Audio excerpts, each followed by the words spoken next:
നമ്മൾ ഉണ്ടാക്കാൻ പോകുന്നത് സോയാബീൻ ഫ്രൈ. ഓക്കെ, പൊട്ടിയിട്ട്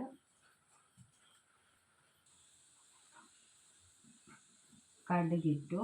അതിനുശേഷം ഇതിലേക്ക് സവാള അരിഞ്ഞു വെച്ചിട്ടുണ്ട്.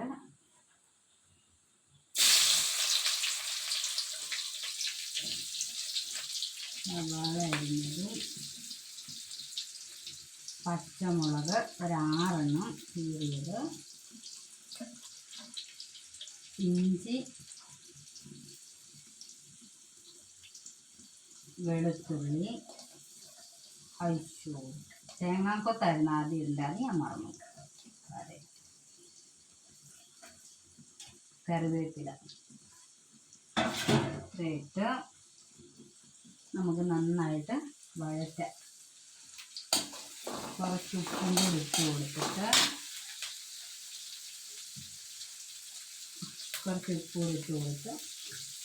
നന്നായിട്ട് വഴറ്റി. ഇവിടെ കറണ്ടൊന്നും ഇല്ലാത്തതുകൊണ്ട് ഞങ്ങൾ മെഴുകുതിരിയിലൊക്കെ വെച്ച് അഡ്ജസ്റ്റ് ചെയ്യുകയാണ്.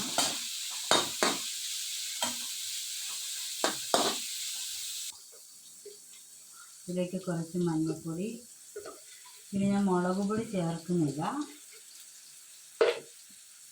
മഞ്ഞൾപ്പൊടി പകരം കുരുമുളക് പൊടി,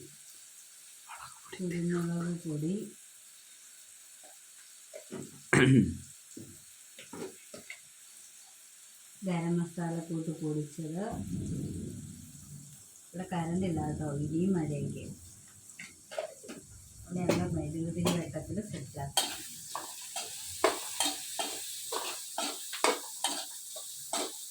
എന്നിട്ട് കുതിർത്ത് വെച്ചിരിക്കുന്ന സോയാബീൻ ഇതിലേക്ക് ഇടുക.